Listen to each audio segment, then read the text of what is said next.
Pada kesempatan kali ini saya akan membahas tentang pertumbuhan dan perkembangan pada tumbuhan.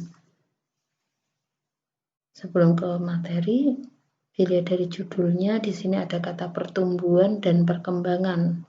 Untuk perbedaannya, pertumbuhan itu perubahan yang terjadi pada makhluk hidup yang meliputi pertambahan ukuran. Contohnya, pada pertumbuhan kacang hijau, ini kita lihat dari yang awalnya ukurannya kecil bertambah menjadi ukurannya besar. Pertambahan ukuran ini masuk ke pertumbuhan. Selain bertambah ukuran, pada pertumbuhan itu juga pertambahan berat. Untuk pertumbuhan sendiri ini bersifat irreversibel. Yang dimaksud dengan irreversibel itu tidak bisa kembali seperti semula. Kalau kita lihat yang awalnya kecil menjadi besar, nah setelah besar, tumbuhan ini tidak bisa kembali lagi menjadi kecil. Sekarang bedanya dengan perkembangan. Pada perkembangan itu proses untuk mencapai kematangan fungsi organisme. Untuk memudahkan mengingat, di sini untuk perkembangan itu ada kata kembang. Kembang itu sebagai alat perkembangbiakan. Pada tumbuhan dikatakan berkembang atau dikatakan mengalami perkembangan itu bila sudah muncul bunga. Untuk pertumbuhan sendiri diawali dari perkecambahan, kemudian untuk pertumbuhan tadi dikatakan terjadi pertambahan ukuran. Nah, untuk pertambahan sendiri bisa secara sekunder, bisa secara primer. Pada materi kelas 11 ini sudah diajarkan. Untuk pertumbuhan sekunder itu pertumbuhannya ke arah samping.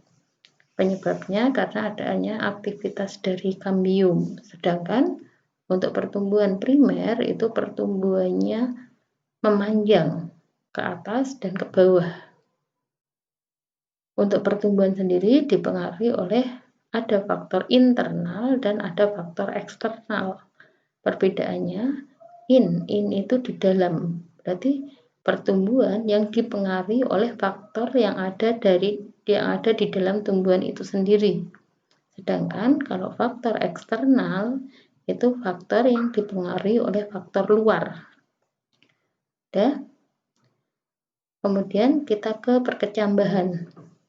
Pada perkecambahan itu ada bagian-bagiannya, antara lain ada calon akar atau namanya radikula.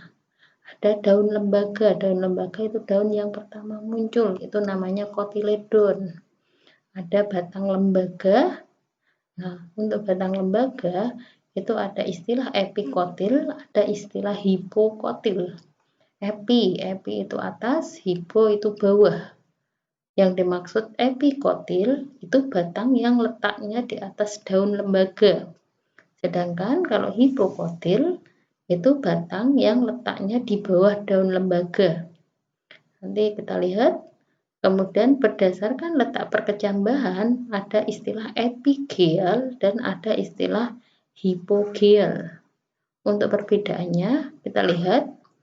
Nah, ini ada istilah epigel. Gel itu tanah. Kalau epigel pada perkecambahan ini kotiledonnya ikut terangkat naik ke atas permukaan tanah.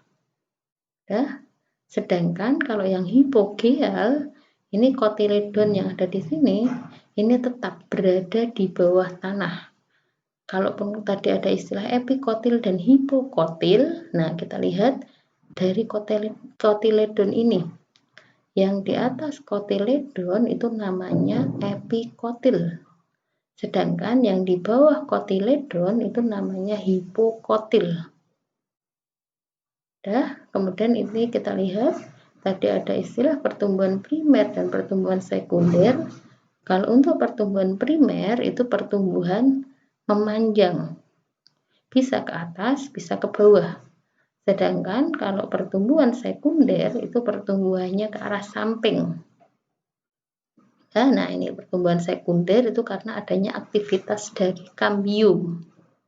Pertumbuhan sekunder sendiri ini hanya terjadi pada tumbuhan yang mempunyai kambium, yaitu dikotil dan gimnospermae. Kemudian, untuk pertumbuhan dan perkembangan itu ada tadi dikatakan dipengaruhi oleh faktor internal dan eksternal. Untuk internal sendiri itu faktor yang ada di dalam tumbuhan. Yang pertama itu karena faktor gen, yang kedua karena adanya hormon. Untuk hormon yang ada pada tumbuhan ada hormon auksin, gibberellin, metilen, sitokinin, dan selanjutnya. Silahkan nanti untuk fungsinya silahkan kamu cari. Kemudian yang faktor eksternal itu faktor yang berasal dari luar tumbuhan.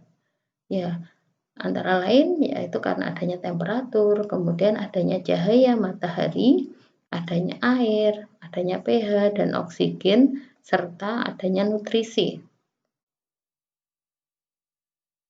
Ya.